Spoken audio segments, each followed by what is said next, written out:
Fisherman's Post. More fish, more often. Hello, everyone, and welcome to the Fisherman's Post Saltwater Podcast Series. This episode is titled Artificial Lures for Citation Redfish, and I'm going to be talking to Captain Andy Bates of Captain Bates Fishing Charters, and we're going to be talking about such topics as the life cycle of the Pamlico Reds, how to find them, techniques for catching, fish handling, and fish etiquette. So a lot to cover. My name is Gary Hurley of Fisherman's Post, and Fisherman's Post has been serving the saltwater fishing community of North Carolina since 2003. We've been bringing you fishing reports, fishing information, fishing tournaments, fishing schools, and now in our latest and greatest, the Fisherman's Post Saltwater Podcast Series. And it is in this podcast series that we reach out to our captain and guide friends from up and down the North Carolina coast, ask them to share with us their knowledge, their insights, their thoughts on how to catch more fish more often, albeit the higher goal, the more loftier goal is for you to grab your family and friends and get out on the water, spending more time together more often. I am joined in this endeavor in this episode, just as I am in every episode, my podcast partner, Billy Thorpe of Thorpe Creative. Billy, it's time to do another show. Gary, I'm excited, man. I'm really excited to have Andy back on the show. His first show was awesome that he came on and educated us. So if you guys be sure to go check that out. Go look at our YouTube channel. Go search through Apple Podcasts or Spotify or all those places that we're on and go check out that episode. Really good. So I know we got a lot to do, so I'm going to go ahead and shout out to our sponsors, play this video from Marine Warehouse Center. We'll be right back. Okay. At Marine Warehouse, we have everything. We have new boats, we have parts, we have accessories, new trailers, we have a complete service department with highly trained technicians. Anything you need to get out on the water, we have it. At Marine Warehouse Center, as we've grown over the last few years, now have a large section of marine supplies from start to finish for all your boating needs. What I love about this region is to be able to get out on the water, and also we love to be able to get you out on the water. The best part of working at Marine Warehouse is being able to get involved with the customers and share a love for the water. Awesome, man. They are. Awesome. Looking good. Good commercial. Good looking boats. They want to sell you a boat. And you know what? And I'm saying you in general. I'm not saying you, Billy Thorpe. Oh, I was going to say, I'm saying you in general. And you should go buy a boat from Marine Warehouse Center. Life is short. Go ahead, get a home equity line, get another credit card. Just put it out there, man. Just get out there. Life is short, man. You never know what's going to happen. You never know. Just go buy a boat, have fun, do some fishing. That's right. Listen to some jokes. Fishing and family fun on the water, just like their commercial said, man. Their jokes, I heard that segue. Is that still a thing?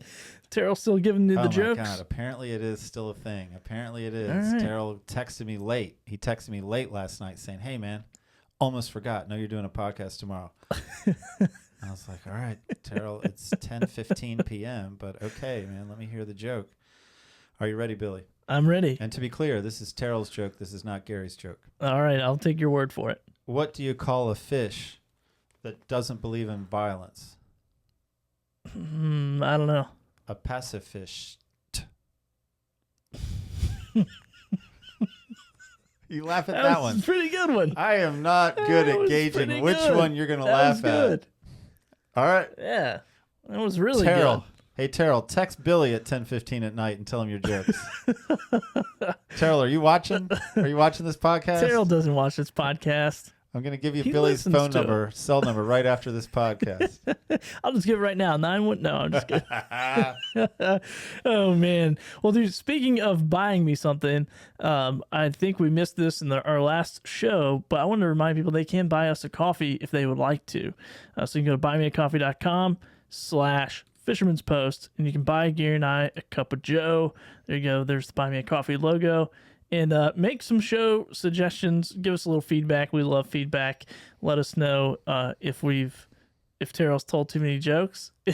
We'll see if he'll tell us something else. No. Man, I had a tournament registration, and one of my tournament anglers said, man, I got a problem with your Buy Me a Coffee feature. Oh, they did? They did. You know what the problem was? I never see you guys drinking any coffee on the show. Why would I buy you coffee if I never see you? And I'm like, Here we go. Look I at got that. it. Look at that. And you promise there's coffee in there. Has been coffee in here. I promise there has That was been a great coffee. answer. That's a Absolutely. politician. You know what? There is no coffee in there. You know why, Gary? Because no one's bought me any coffee. That's why. It's empty. Buy me coffee. I hope you don't fall asleep during the podcast. Drool just coming down the microphone. Well, look, I also hope you don't fall asleep. Well, wait a second. Before, I'm jumping the fish photo, man. Oh, yeah. I forgot all about the fish photo. Let's see if we can find the fish photo. All right. We got Shane Brown and Richard Austin with a pair of red drum that both fell for cut bait while fishing off of Yappin Reef. A good-looking fish right there. It is, man. We enjoy the fish photos. So, yeah, buy us coffee, send us fish photos. Heck, just do the podcast for us, and, we'll just stand by. What else are we going to hand off? Yeah, right. Just do it all. We're excited. All right, Billy, drink your coffee. Don't fall asleep. Pay attention to Andy, because I'm coming to you for Billy's best takeaway. All right, man. Taking notes. I got my notebook. Let's go. Billy's best takeaway. But right now, I'm welcoming to the show, back to the show, Captain Andy Bates of Captain Bates Fishing Charters. And we're going to be talking about artificial lures for Citation Redfish. Andy, so good to have you back on the podcast studio. Good to see you, Gary. Yeah, man, always enjoy talking fishing with you, whether it's in podcasts, whether it's on the boat. Man, I enjoy your style. You have passion for your species. You're always trying to learn, and this is sincere praise right here, man. I get to hang out with a lot of guides, and I like your style, and I'm enjoying having you back on the show. But even though I like you, and even though I'm praising you, there's still a tradition on this show where you got to answer 2 questions. And so, Andy, are you ready for your 2 questions? Yep. You sound excited. Andy, in spite of my praise, why the heck would anyone listen to what you have to say about a big red drum? Well, I appreciate the praise, Gary. But so for the last handful of years, I don't know, 3 or 4 years, I've solely dedicated that time of year to which is the late summer, early fall. In our area for the big drum, the lower news, Pamlico Sound, that's what I have made my bread and butter, and I've learned from the best, Captain Gary Duell, who pretty much pioneered this and just has took me under the wing and taught me everything. But yeah, that time of year, I dedicate. I mean, we'll do a little trout and a little puppy drum fishing at that time of year, but I'm not switching back between the ocean and the big drum. That's what I'm, good, bad, and ugly. That's where. All right. So I accept that answer. I think our audience accepts that answer, and we are eager. I mean, I've fished with you for the big red drum, so I'm eager to hear what you have to say here in the podcast forum. But there is a second question, and as is the tradition, it is a non-fishing related question. It's pretty easy. And so, again, I'm not saying that this is my most creative angle, but I looked at popping corks, and that made me think of popping pimples. Are you with me so far, Andy? We're going to be talking about popping pimples. Are you with me? With you. I want you to guess. Man, again, the excitement is overwhelming. I want you to guess what is the most views of any of Dr. Pimple Popper's YouTube videos showing her popping pimples. I want you to guess at how many views her most watched pimple popping video got. 3.5 million. I'm going to say 5 million. And I'm going to laugh and scoff at both your answers. I just want you to realize how much more popular popping pimples is than popping corks. It's a whopping 45 million views. One video, 45. And so here we are trying to do noble how to fish. And we're going to get a few thousand. But if Andy were to pop a pimple, then maybe we would get 1 million. All right. Let's go to fishing. Somebody buy Andy a coffee. All right. I like, most of these podcasts go who, what, where, when, but I like it. I like that you want to talk about just the life cycle of the Pamlico Red, because I think that's an education that we all want, even if we don't know we want it. So let's start it off with your first topic, man. Life cycle of the Pamlico Red. Yeah, so really not to the complete life cycle of the puppy or the redfish, but I figured if we're going to learn how to find a fish, learn how to catch the fish, first we need to kind of have a general idea of where they're going to be when, right? So essentially the Neuse River, Pamlico Sound is the the spawning ground of most of our redfish in this area. Yeah, we some trade back and forth further north and further south, but our redfish, I'm trying to decide if I want to start from when they're adults or when they're when they're laid, but we'll just start with a mature redfish over 36 inches, I think is what they consider a mature redfish. They'll start getting to the spawning age. Once they start spawning, they're going to spawn on the inside for the most part in our area, the inside being Neuse River, Pamlico Sound. As those fish get a little bit older and they grow to the below slot size, a lot of them will stay in the Neuse River, Pamlico Sound areas, the marshes, inland. As they start getting to the that's all year. So as they start getting to that slot size, 18 to 27 inch size, which is essentially a teenage fish, right? Some of those, the majority of those fish in our area are going to winter in the ocean, right? So we'll the Neuse River, Pamlico Sound, Middle Marsh, Core Banks, that area will that holds fish all year. However, the majority of them are going to go into the ocean and start a cycle where they're in the ocean in the wintertime. Could be on the beach, could be, I think, coldest part of the year, dead winter, they're more likely going to be a little bit deeper. As they get older, they'll be, it could be on the near shore wrecks, reefs, that kind of stuff. But essentially, they're in the ocean for the winter. As the temps start warming up and we start getting into April, those fish will start migrating back in the inlets and into the marshes and the creeks throughout the rest of the summer. By the time we get into late May, we're looking at, most of our juvenile redfish, less than spawning size, are going to be on the inshore waters in our area. The adult redfish, we're talking upper 30s inches up, the spawning age fish, they're going to stay out in the ocean a little bit longer. Now, yes, you'll see, and we'll catch, and you'll see people catch. I wouldn't be surprised if an adult redfish could be caught in the Neuse River almost all year long. None of this stuff is cut and dry, but everything that I'm going to try to teach and talk about is the way that most of it's going to be, right. But these fish they haven't read the rule books. They don't know, what we think they should be doing. So things can come and go out of that. But as a whole, the adult redfish are going to stay in the ocean, and we can catch them out there pretty much, October through May. The adult redfish, as we get in later into summer, July, more of them will start kind of slowly making their way in up around Cedar Island, coming in that way towards the Sound. By the end of July, we have a solid, starting to see a solid population of adult redfish inside the lower Pamlico and Neuse River. So the mass numbers of them will be in August and September. They can be caught all the way into November on the inside, but as a whole, as a general rule of thumb, August and September they're going to be into spawn. They'll spawn around the full moons on the deeper hard bottom and rocks in the Sound and in the river.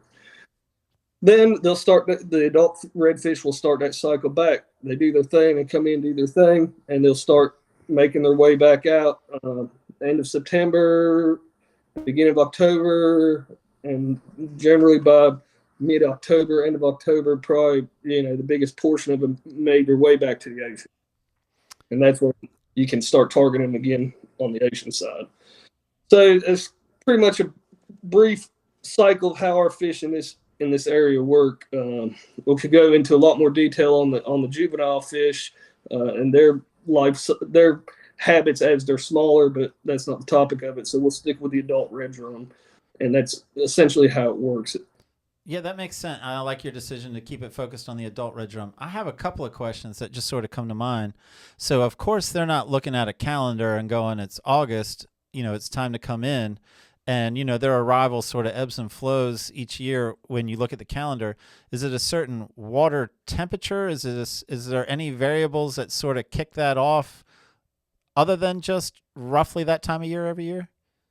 I think so. The rainfall and the salinity levels may have a little bit of play on if it's a really dry year. The bait might be doing better and have better populations, and they're gonna follow bait. And I'll get into that, but they want to eat. So I think a drier year, you might start seeing them in the river a little bit earlier. I can't say that the water temp, as soon as it hits 74 degrees, that it's going to be on like Donkey Kong or anything like that in this fishery. But it just, I think more often than not, wind direction and the amount of fresh water in our system plays more into it than water temp. All right, I have one more follow-up question, and I think we're going to transition to how to find them. And I'm going to apologize in advance for this question because in my mind, you're doing this podcast, one, to serve the fishing community, just to help them out, be an ambassador of saltwater fishing. Two, sure, man, you'd like someone to book you, and I think they should. I've been big red drum fishing with you, and it was one of my kids' favorite days of fishing to this date. But my question is like, man, there's a lot of water in the Pamlico Sound. There's a lot of water in the Neuse River. There isn't that much water in the inlets. So if a majority of these fish are coming through the inlets, then why is it so popular in the big water areas and not just trying to smack them all as they come through that more finite space of the inlet? Yeah, that's in the fall when they start pushing out, and this may be true where they're kind of slowly coming in the spring and summer, making their way in. And I'm sure some of the guys that live down to Ocracoke and that way probably do some of this. I've never done it, but the surf fishermen really like to fall. I think there's a higher concentration coming out at one time, and okay. that can make those, epic surf bites. And I think in the early summer or late summer, whenever they start coming in, it's more of a trickle. Okay. No, I follow that answer, and I think I'll use that, open water sort of segue into, our second talking point is how to find them, because there's a lot of water out there. I mean, there's also just unbelievable numbers of fish out there, too. I mean, that's one of the things that strikes me every time I'm fishing in that big water and there's just so many fish around. So what do you got for us, man? Like, everyone wants to know, where do I go to find them, man? Where do I go to find them? There's really no...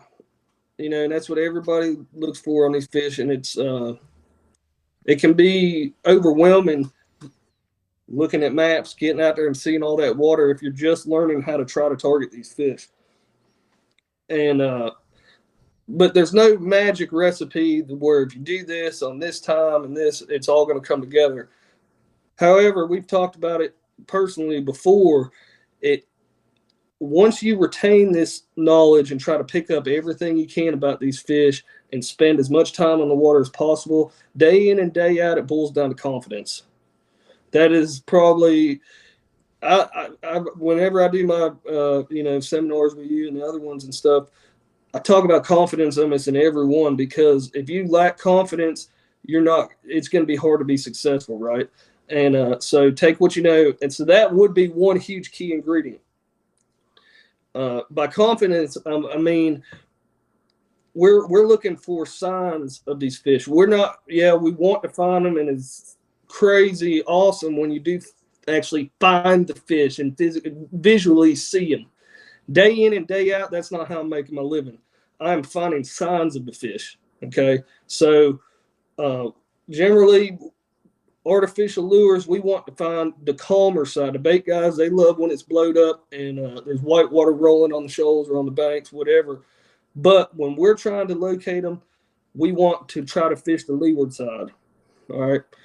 And when we're looking for these fish, and it doesn't matter where you start at, where you decide you want to go, when these fish are in our system, you could find them from 1.5 feet of water in Carteret County all the way to 1.5 feet of water in Pamlico County to Craven County. It doesn't matter. These fish can be anywhere. So no matter where you leave from, you're looking. As soon as you get out there, I mean, your head's on the swivel. Don't go to point A to point B. You know, you're hunting all the time. Bird activity, birds feeding. One bird feeding hard might turn you on to a good school of fish. The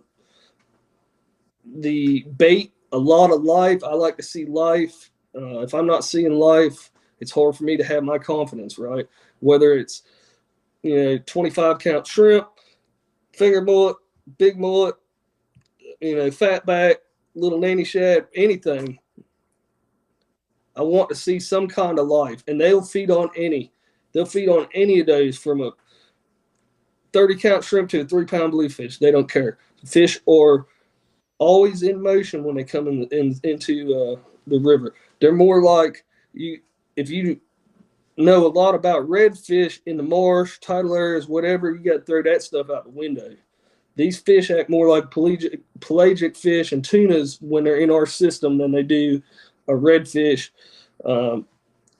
They're steady cruising. Most of the time they're in schools, and they are coming in there to spawn. However, they are swimming. I know Beckwith, many years ago, they did the tracking studies on them and stuff. These fish will swim 25, 30 miles a day. Now, that doesn't, that they might not leave an area, but they're constantly covering ground. So if you're 40 to 50 inches, 35 to 50 pound fish, whatever, you're burning a lot of calories, right, moving around. So you have to feed. That's why what we do is so effective. So birds, bait, that's a pretty good start, right? So we want to find the calmest water possible. And I'm looking for slicks. The redfish have pressure plates inside, and when they feed, especially on menhaden, the oil emits from their mouths and will come to the surface, and there will actually be a legit oil slick on the surface. And the longer it's there, the more it grows. If you start seeing a bunch of slicks popping up, man, they are there right then. Now, if you see some big ones, maybe like the size of your boat, or stretch it out even a little bit longer, but you're seeing 5, 10 of them or whatever, I'm still going to fish that area. They might not be there. They might have already moved through, but it's a good starting place. Like I said, they'll be anywhere from 2 to 25 foot of water. Doesn't matter. But when I'm looking for them, what you're going to want to do, and this is a mistake a lot of people have, because you have to cover ground, right? But fast boats don't catch fish. You slow down, barely up on plane or whatever. Everybody on the boat has their head on a swivel looking for these little keys. You might see one fish bust a mile away and go check it out. But if the Neuse River has contour lines, right, where it go from 6 or 8 feet down to 12, 13 feet, you don't want, and a lot of times that's a good area to find fish or to start looking for fish. They use them like travel corridors. But if fish are spooky, and I see it gets frustrating. This is a very popular fishery, and we're very, very fortunate to have it, and enjoy that people come from all over the world to fish with us. But a lot of people enjoy doing it on their own, and I'll cover more of this in kind of the etiquette on the river later at the end. But you don't want to ride directly down that break line. You could be running fish off the whole time because they are very motor shy. Back to Beckwith, reading some of his studies from 20 years ago, they could tell that when a boat approached them, when they had a good track on a fish, say, 200 meters away, they're taking radio tracking of it. When a boat would approach, that fish they could tell their signal getting weaker and weaker and weaker. That fish leaving. They're going to leave the area where these motor noises, where they're making motor noise at. So you got a shallower water boat, bay boat, flash boat, whatever, skiff. You get up there against the bank, you can run in 2 foot of water. Get and run in 2 foot of water and look and scan to the outside. If you're in a bigger boat looking, get out several hundred yards, quarter mile off that break line and run parallel with it looking back in.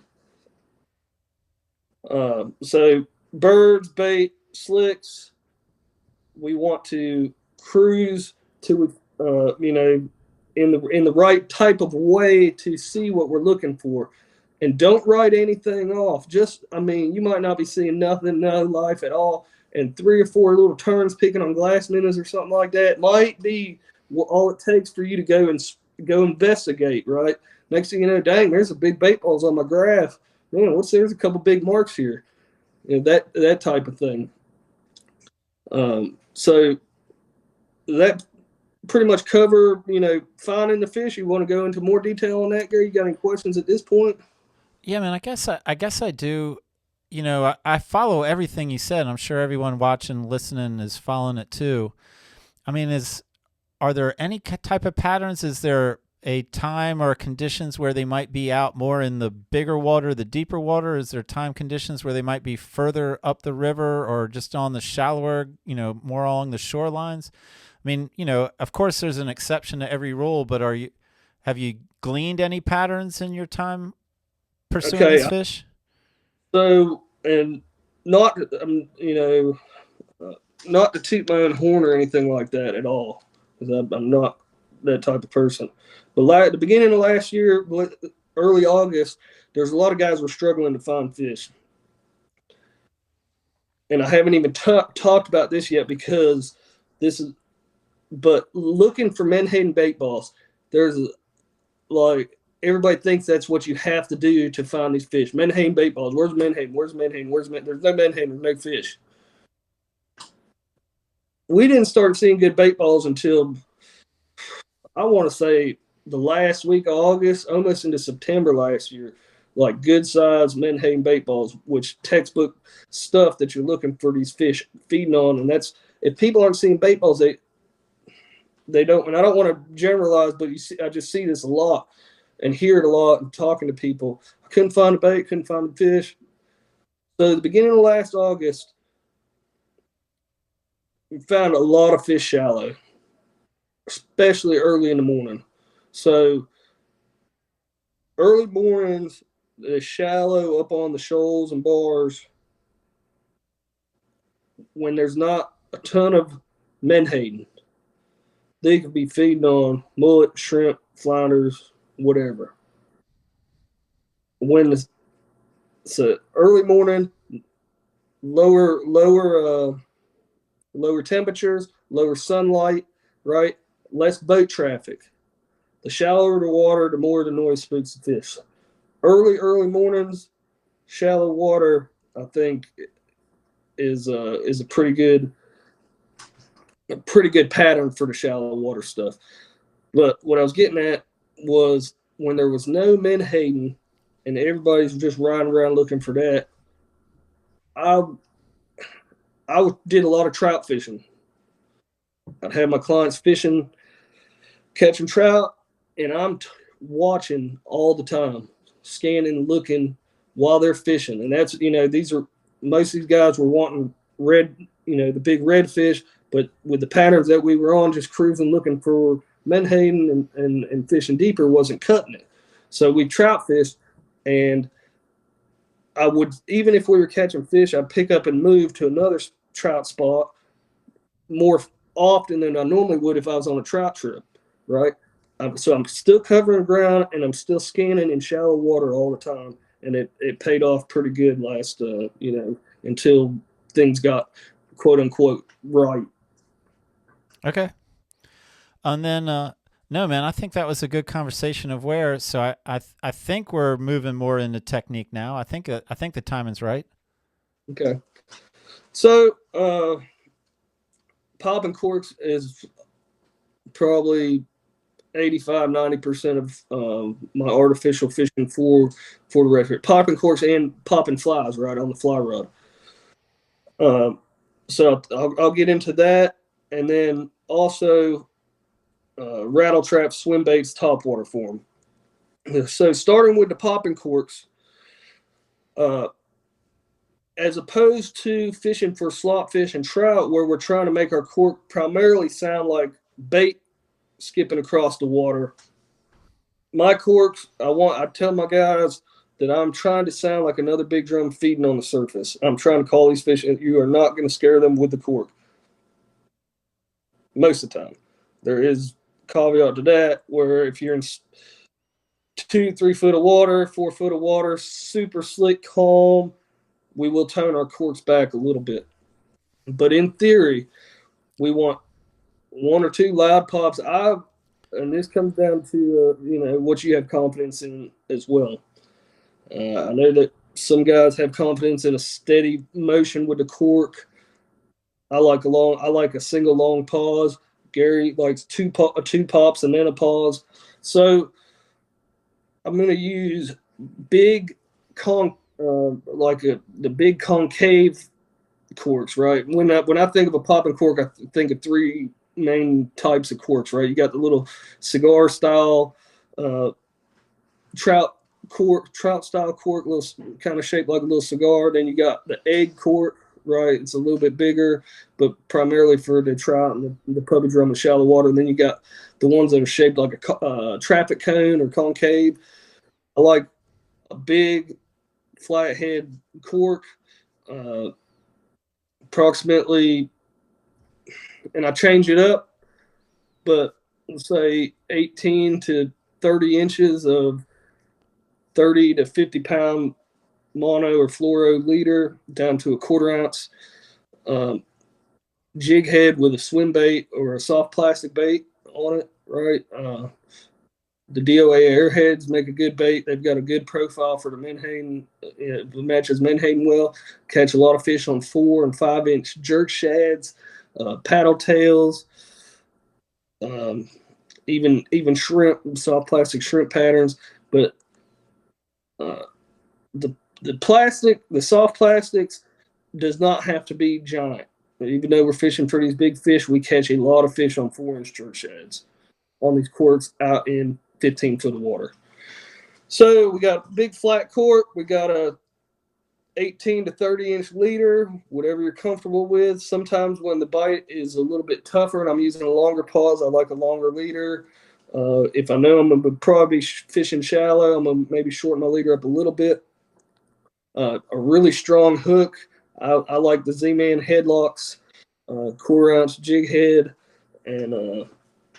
and whatever your favorite soft plastic is. Color generally doesn't matter on your soft plastics. Sometimes it seems like it does, but most of the time you can't go wrong with white or chartreuse, red and white, black and gold, something with gold flake in it. Those types of generally, is all it takes. Whatever your confidence is, fish that, you'll catch more fish. Now, how we fish the cork, I'm going to tell you, if I'm drifting an area and we're not seeing anything, but I have my confidence that there's fish in the area, I'm going to tell my guys, make long cast. We're going to make long cast. We're going to keep our slack up as we're drifting. Generally, we're going to try to cast down. I try to cast down drift if the wind is pushing us, or if we do have some current in the river and it's pushing us at a pretty good pace, I want to cast down current. Now, with that being said, I've told guys that this can be a grind, right? It can be hard. We're fishing for trophy fish. It's like hunting a big buck. You got to be patient. So some people will get tired and they just kind of drag their cork behind and pop it. And I'm always, trying to get people motivated to fish hard. You got to put the time in, this and that. But I can remember a handful of fish that have been caught with the guy sitting down, just kind of halfway popping it. So, yeah, whatever I say, it's probably going to be the opposite. But anyways, I want long cast, downwind, long pause, right? I'm looking for an 8 to 10 second pause as a starting point. If we're not getting bites and I really feel like we should be getting bites, I might tell one guy to speed it up to 5 second pause, might tell it one other guy to slow down to a 12 second pause, whatever. And that pause can really make a difference. I've seen it make a difference a lot of days, and they'll come from a long ways away. They'll eat that bait as it's sitting still. So that long pause, and it's hard to get people to have the confidence in this method until they see that cork go bloop one time. So once they see that, oh, he ate it while I was sitting still, and I'm like, yeah. So long pause. When the cork goes down, what I tell my guy, if you try to set the hook on the cork going down, you can miss these fish. Okay, cork goes down, you lift rod like Bill Dance. Well, I felt him for a second, but he ain't there. I run a really tight drag. I fish 5,000s on my Florida fishing products. A 7-foot TFO medium heavies is my primary cork rods. 30-pound braid. Tighten it. I've got my drag where it just about cuts me to pull it off the reel by hand. Okay, so when that cork goes down, I just tell my guys to reel tight on it. Come tight on it. And once you feel that fish start taking drag and you've got them, if you feel more comfortable, giving a little jab with the rod to try to, get the hook. But more likely the hook's already in there. But if it makes you feel better, you can try to, give them a hook set at that point. Then you're on.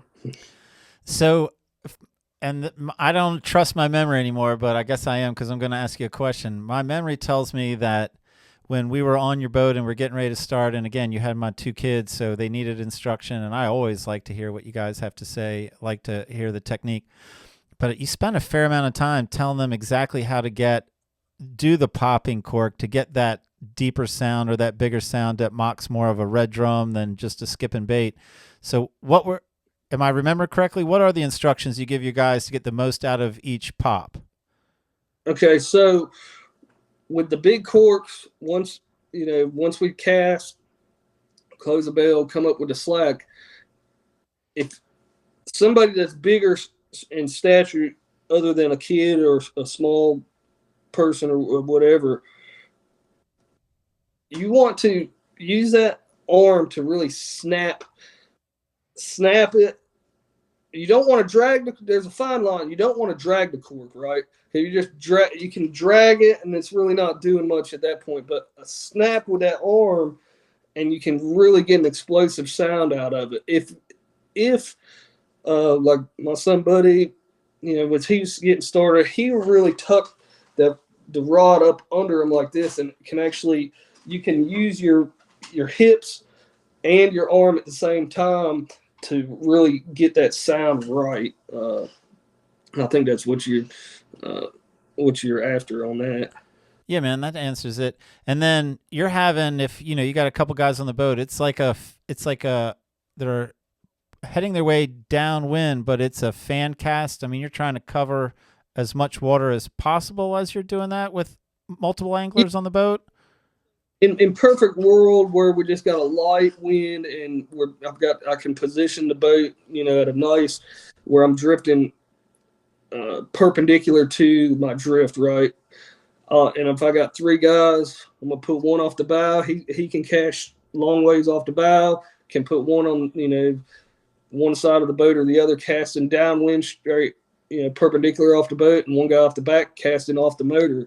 And so you can cast that way. If you've only got 2 guys, if you're fishing by yourself, and drifting an area, actually drifting instead of, if you're not really keyed in on one specific area, whether it be a drop off or bait piled up or whatever. I don't know if fan casting is super necessary. Yeah, you might make a couple casts one way and then throw a couple casts the other way. But as for like specifically fan casting out is not super important, because we're calling these fish in, right, with that sound. So more often than not, if there's an aggressive fish willing to feed in the area, and you're casting off the starboard side and he's on the bow, 60, 70 foot away maybe, he'll probably still come and feed on that bait. And this is, you use the analogy of hunting. And so I guess even on the boat, are we worried about how quiet we are? I mean, is it problematic for me to run my mouth, just to pass the time? Or like, how stealth would you like it if you could pick it?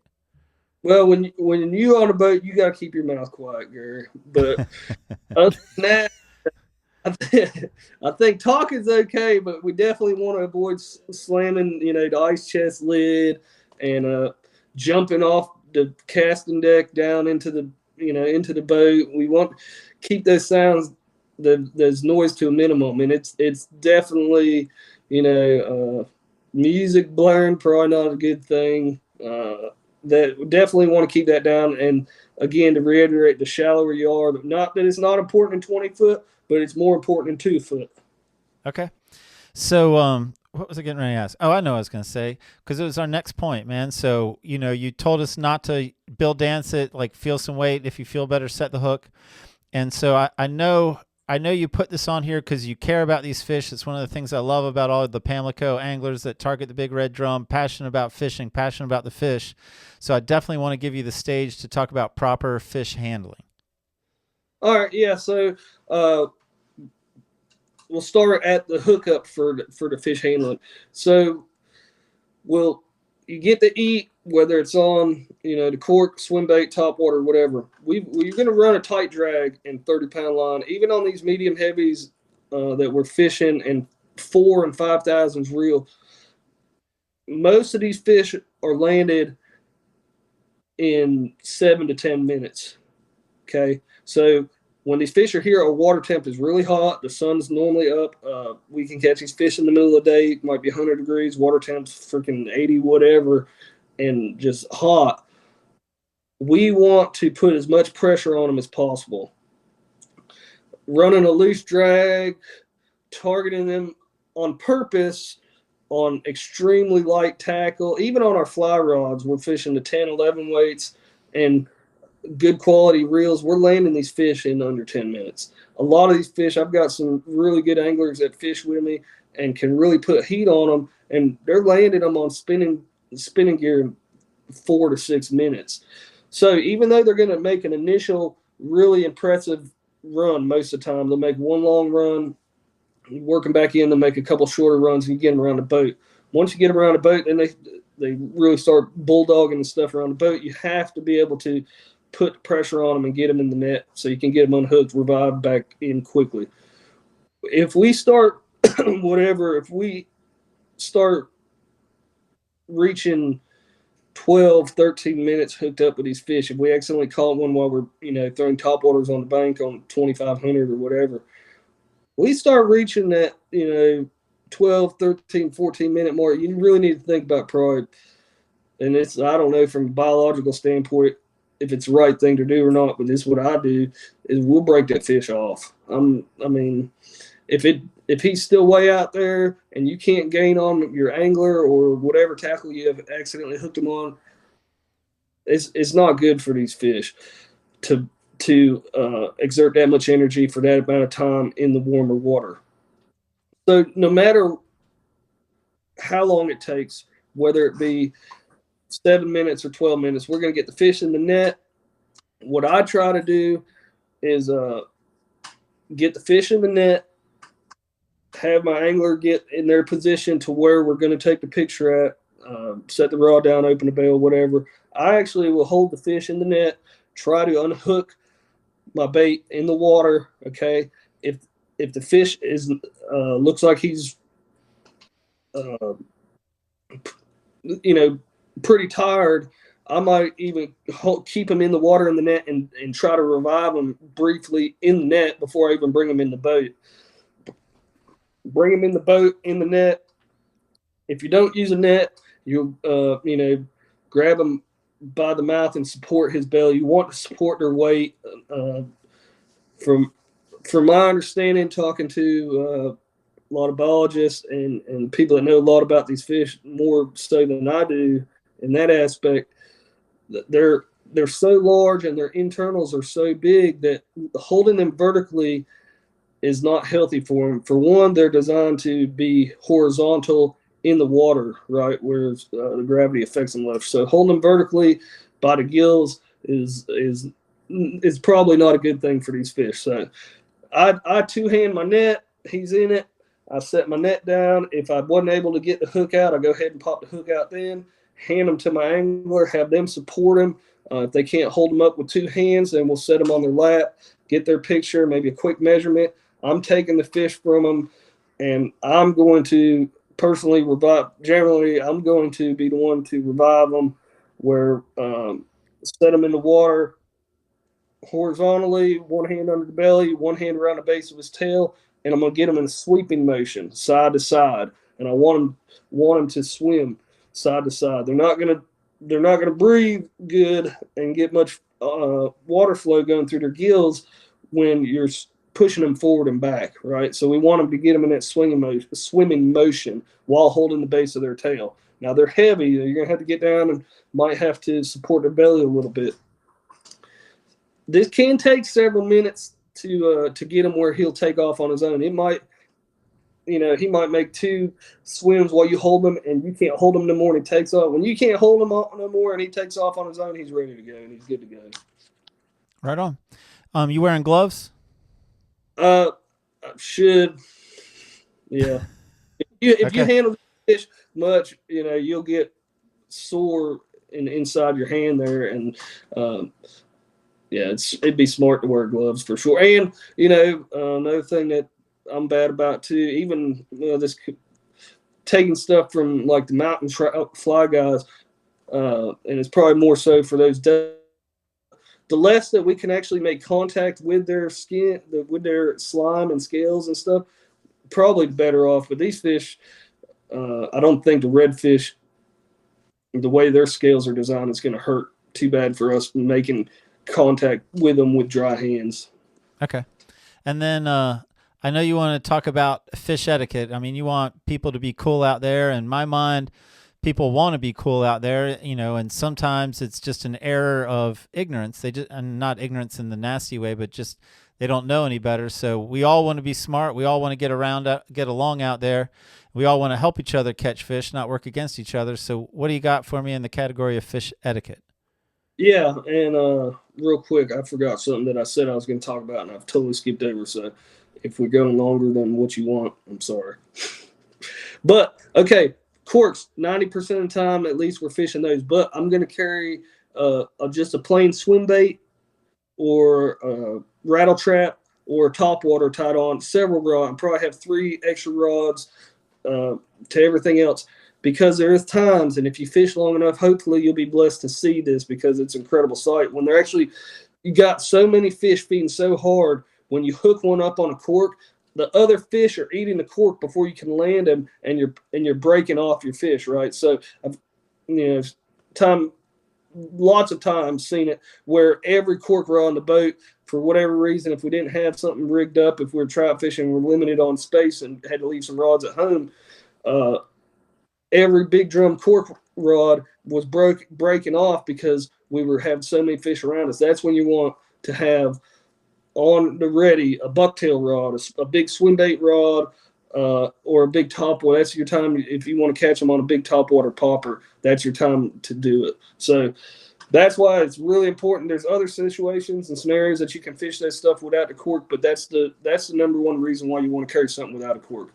So now getting into fish etiquette, and then even backing up into where I was saying, where, a lot of people kind of have the idea that they want to look down the break line when they're hunting for these fish.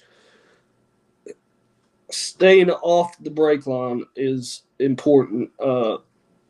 Even if you're done fishing and you're going home or whatever, and there's a couple boats down the break line, and go one way or the other, several hundred yards, half a mile around, and go wide. Give a wide berth because they might be on fish right there, right? So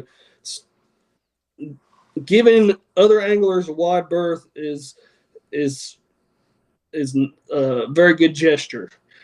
If there's one boat or 15 boats in an area that are fishing, and oh, there's got to be fish there, coming flying in to check out what's happening on the big motor is not going to make you very many friends. And, after 40, 50 days of this and 100-degree heat or whatever, you might get some words thrown at you. So the proper way that we want to approach that situation is figure out which way the wind and drift is, right? And idle upwind, up current, cut big motor off, and troll the motor in, a couple hundred yards, and then start your drift. It's going to make, for one, you're going to hurt yourself if you just try to idle in and in a good situation, because you're liable to turn the bite off, move the fish, leap, shut them down for 20, 30, 40 minutes, whatever, because they will do that. And so that's probably, running up too close to other people fishing on the big motor is probably one of the most important things that you can do in this fishery, to help yourself and to help others and to keep, from any kind of confrontations out there. Trying to think. That's probably the main thing is just use your trolling motor. Use your trolling motor. And this is another thing too. And I think about it because I'm out there all the time, and I guess a lot of people probably don't think about it. If I am just traveling and moving, and I see a couple boats working an area, and I'm planning on going by, I'm like already in my head, like trying to figure out which way they're drifting. So if I do have to, whatever reason, have to get closer to them than what I'd really like, I'll go on the up drift side of them. If it's nothing more frustrating where you find bait and you maybe seen a couple fish busts and you just start to get ready to make your drift down through a nice section, and a boat comes, as soon as you get set up, a boat comes flying through, less than 100 yards drift of you, and that spot's shot more likely. So Andy, I think you told us basically October and September. Certainly it could start earlier, it could go later, but August and September is the main 2 months. And where is it that you meet most of your clients for these big red drum trips? So I leave out of Seagate in Beaufort, that area, or I pick a lot of my clients up on the Oriental side as well. So either side of the river, on the lower part of the river is where I'm fishing out of. There's occasionally we'll fish out of different areas, but for the most part we're leaving either out of Adams Creek or Oriental. And then any last thoughts about these big red drum? Anything that you've learned that's impressed you, that's surprised you about these big fish as you continue to sort of study them and try to figure them out even more? About the time you think you got something figured out, they'll show you something else crazy. And just all I could say is, learn as much about the area, them as possible. Use your confidence and think outside the box. Yeah, don't get pinned down. Look, this is another thing that I forgot to cover. They travel day to day. If you hear of a good bite at Dawson's Creek or whatever yesterday, that's where maybe the tackle shop posted or told everybody that walked in there was a good bite here yesterday. That's where 100 boats are going to go on Saturday if it's pretty. And then fish might still be there. It might still be a good bite. It's going to be harder because there's a lot of boats there. But more times than not, I'm having to find these fish every single day. You might get 2 or 3 days where there's a pattern, and then all of a sudden they might be 10 miles away for the next good bite. So go out hunting every day. Do not just go, if you hear of a good bite, it's probably worth checking out. But don't be stuck on that. Be willing to ride and look. Okay, man. I think it's sage advice to end on, man. Andy, appreciate you taking the time to talk to us, and again, looking forward to talking to you again, looking forward to fishing with you again. I appreciate it, Gary. Thanks a lot, man. You have a good night. You too. Billy. All right, Gary, back at it, man. Wow. That was a ton of information. Super good. And I guess you want some of my takeaways. Is that what you want? I do. This is a special fishery. This big red drum fishery here in North Carolina is a special fishery. It should be a bucket list trip for everyone listening to this podcast. And yes, so I am looking for a special Billy's best takeaway to match this special fishery. I don't know if it's too special, but a couple of a couple of things. Fast boats don't catch fish. Right. Because I'm like, that's a pretty good, that's pretty good. So, because bass fishing, you go as fast as you can, and then you can't set the hook like Bill Dance, which is one of my favorite things. No, you can't. I know, dude. It's one of my hardest things about fishing around here. Is like I can't just rip the face off of them, but whatever. And he's right. I mean, you might be doubting it, and then once you see one big cork go under and the hole in the water open up, and then the drag starts screaming, you're like, all right, like, this is real, man. I am really big red drum fishing. It can be hard to imagine at first, but it is a rush, man. Again, it's something. It's an annual for me. I look forward to it every year. Yeah, I don't know if I've caught one of those big ones on a cork before. I know I've caught them like bait fishing, Well, but clearly you haven't, because you would remember it. You wouldn't say, I don't know if I have or not. You would have remembered. So I'm going to answer. Hey, you know what, Gary? I catch big reds all day, every day. I can't remember. You're pro. I'm pro. You're pro. Look, I'm sponsored by Marine Warehouse. I'm so pro. Marine Warehouse. We love those guys. They're the best. Sales, service, apparel. Go get yours. Support them. Not only here in Wilmington, North Carolina, but also in Charleston area as That's well. right, because this podcast is out there. And so we've got a lot of Charleston area fans as well as North Carolina area fans. Yeah, man. Actually, we have fans all over the world, Gary. I figured it up. We were in over 35 countries last year. Is that a real cool. number? That's a real number. That's not blowing smoke. That's a real number. That was crazy. Just I like part that. of just part of the stats. Whatever. No big deal. Well, then let's leave on that, Billy. All right, man. We'll see you in the next episode. Thank you. Fisherman's